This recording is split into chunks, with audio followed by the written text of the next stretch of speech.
This week we make our way down the west coast of the Eyre Peninsula. We base ourselves at a stunning free camp and go explore the Talia Caves and Drummond Point. We finish the week off at Coffin Bay, where we stumble across the amazing Farm Beach. If you're new to our channel, we're John and Elle and our three boys, Brian, Alec and William. We've thrown in the 9 to 5 to travel this beautiful country of ours for 12 months. Make sure you hit the subscribe button to join along with our journey. As we pushed down the west coast, we stopped in at Elliston for the night. We stayed at the Waterloo Caravan Park, which was in a great spot right down on the beach.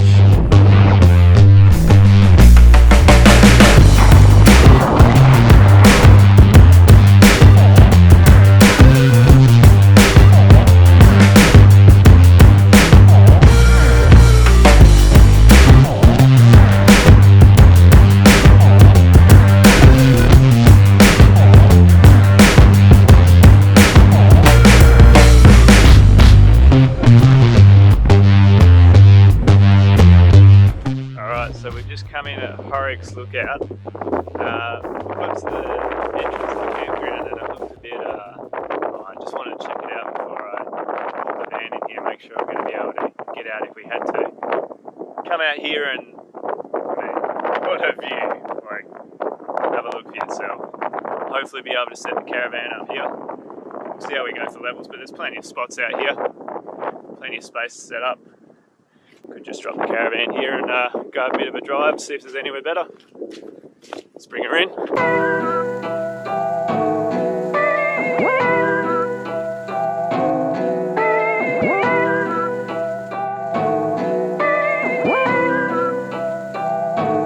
Moving forward.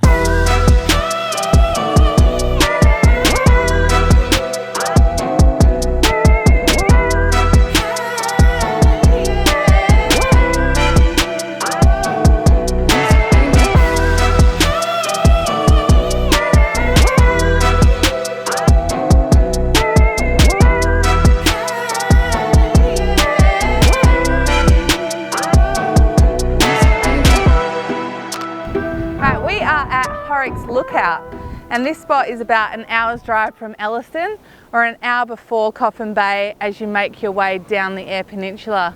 We have scored a beautiful free camp at the top of this cliff. This area is a free camping area, which there's only a few left I think along this Eyre Peninsula. There's a heap of different bays. If you are in a bigger rig setup, you probably want to be at the top of the cliff here where we are. It's just more spacious and minimal scrub. The bay here itself is absolutely stunning, nice and calm water. The rocks are interesting. Bring your water shoes because they are quite slippery, but there's a heap of crashing waves out there. And this spot's nice and close to Picnic Bay and Point Drummond, which we're going to check out next. Whilst we were down at the beach at Horrocks, there were some abalone fishermen came into the shore. They had 2 eskies full of abalone with them. Abalone retails for around $100 a kilo. Unlike conventional seafood, abalone needs to be harvested by hand, and in the waters surrounding the Eyre Peninsula, there is an ever-present danger of great white sharks. The fishermen dive with a cage that they can use as protection from the ferocious predator. I think I'll pass.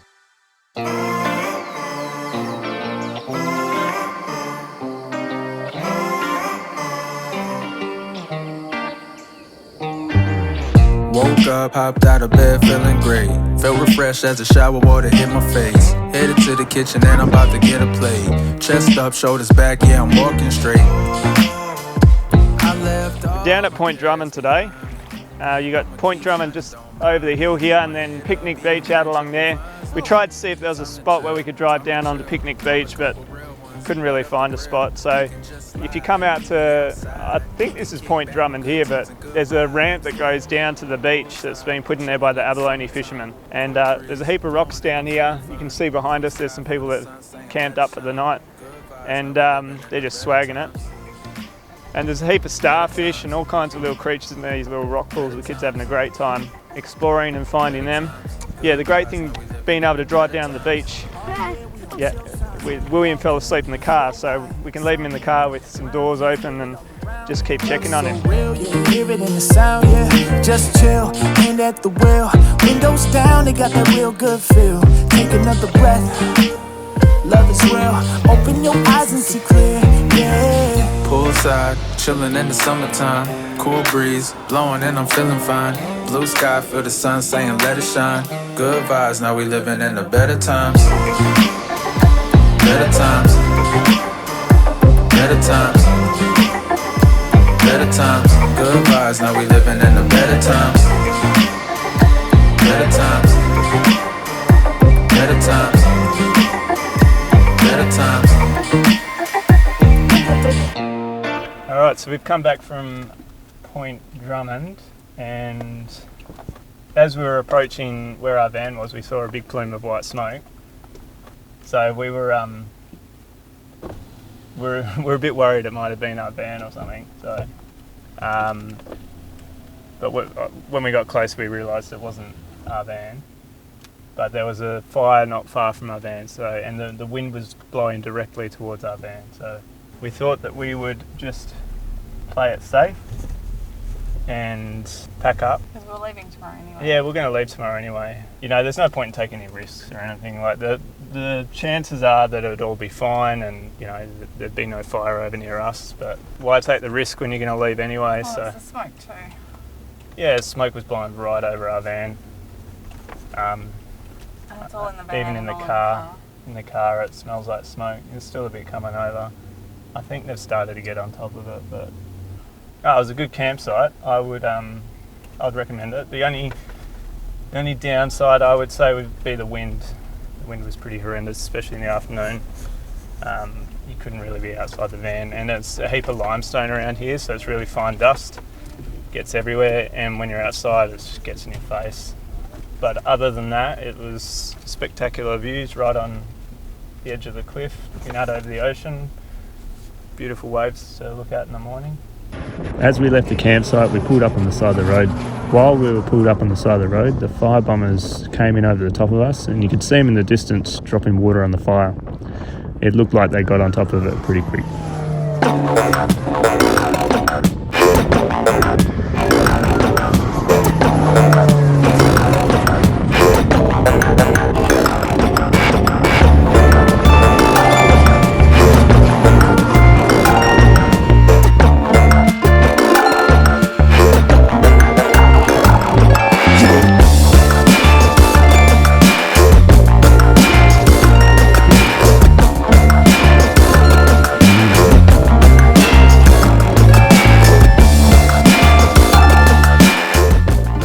Down to the Woolshed Cave, 43 degrees today, so really, really hot.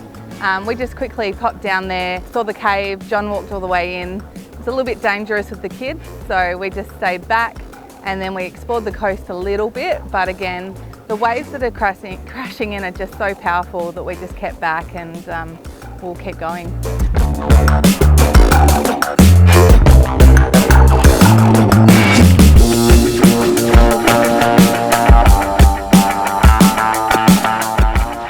So we are down at the tub, and this is like a giant hole in the limestone cliff.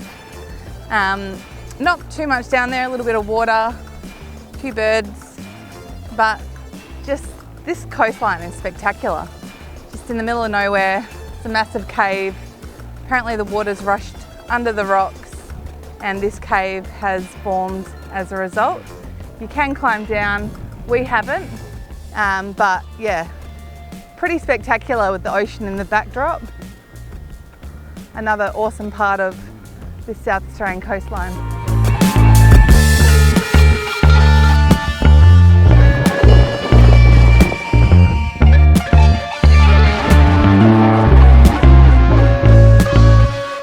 Alright, so we made it to Coffin Bay. We're staying at a olive grove just outside of Coffin Bay. It's about 20 minutes drive, and it's only a couple of k's down the road from Farm Beach. Not a bad little spot. I'll drop the details in here. It's only $10 a night. You do have to be fully self-contained, so have your own toilet, power and water. But yeah, not a bad little spot for $10 a night in amongst the olive grove. If you are traveling, especially this time of year being New Year's, the New Year period, it gets quite busy in this area. All the campgrounds at the national park are booked out, caravan parks are booked out. So unfortunately, we're not going to really have much choice. We've gone through our water. We're going to have to head off today, pick up some more water, and we'll probably just push on. I'll have to put Coffin Bay National Park on our list to do next time around.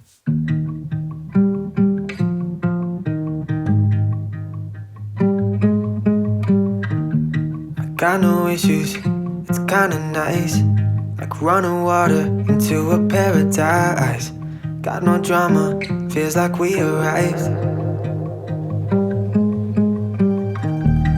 Picture perfect, it don't exist. But when I'm with you, don't have to question it. True devotion.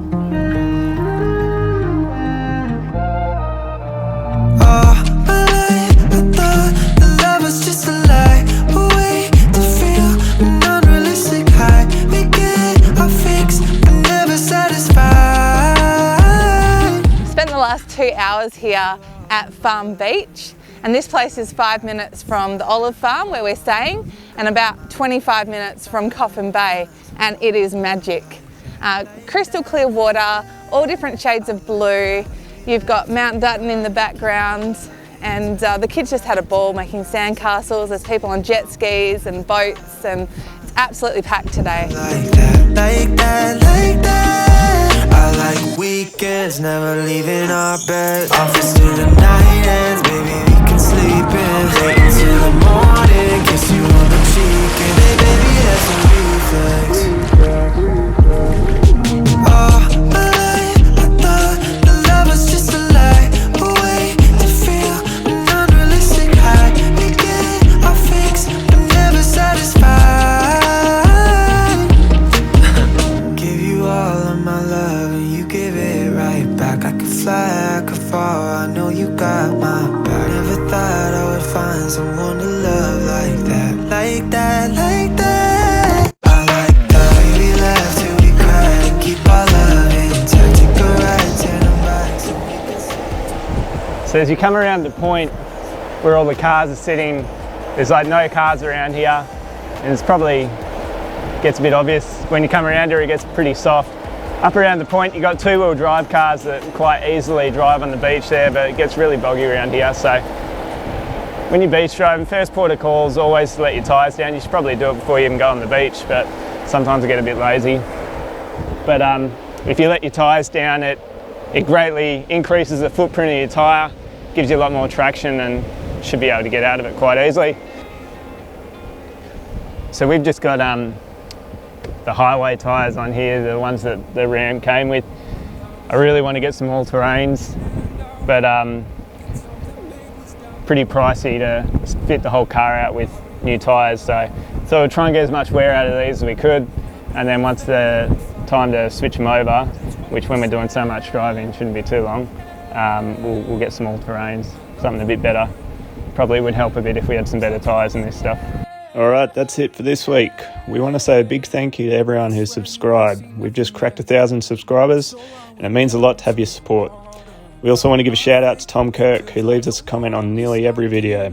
We appreciate your support, Tom, and we love getting to know you guys, so drop a comment down below. Next week, we'll be exploring the region around Port Lincoln. We look forward to seeing you then.